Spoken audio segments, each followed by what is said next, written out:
আসসালামু আলাইকুম সবাইকে। সবাই কেমন আছেন? আমরা আল্লাহর রহমতে ভালো আছি। এই যে তিল ভর্তা করবো আজকে।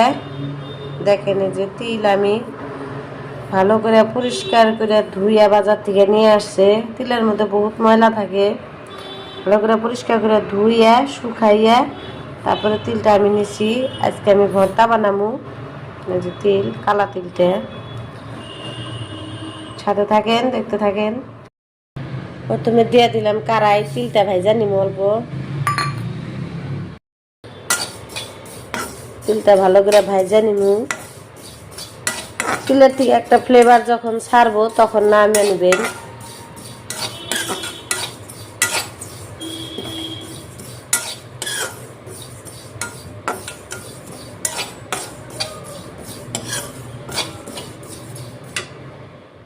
তিলটা আমার ভাজা হয়ে গেছে গা।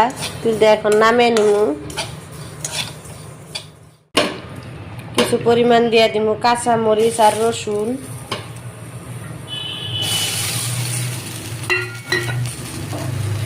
মরিচ আর রসুনটা আমি ভালো করে ভাইজা নিমু।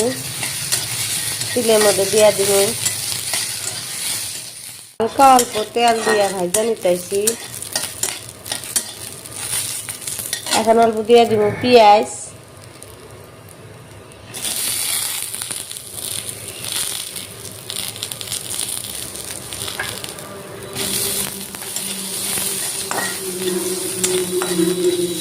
ভালো করে ভাইজা নিমু।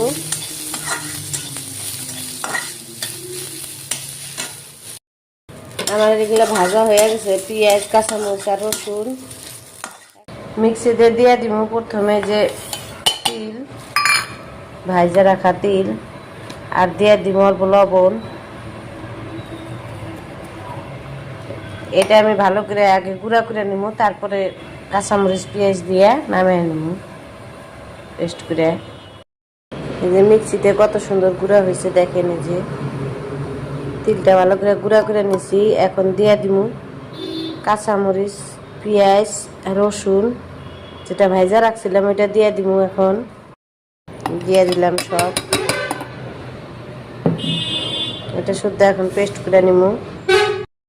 মিক্সিতে একটা ঘুরানি দিয়ে নিছি, অল্প সামান্য পরিমাণ পানি দিছি, আর অল্প দিয়ে দিব এখন সরিষার তেল দিয়ে এটা পেস্ট করে তারপর নামিয়ে নিব।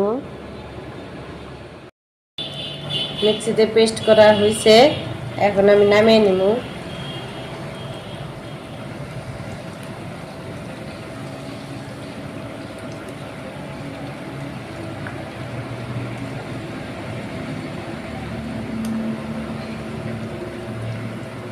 সবাই কষ্ট করে ভিডিওটা দেখার জন্য ধন্যবাদ। ভালো থাকবেন, সুস্থ থাকবেন। আসসালামু আলাইকুম, আল্লাহ হাফেজ। দেখেন।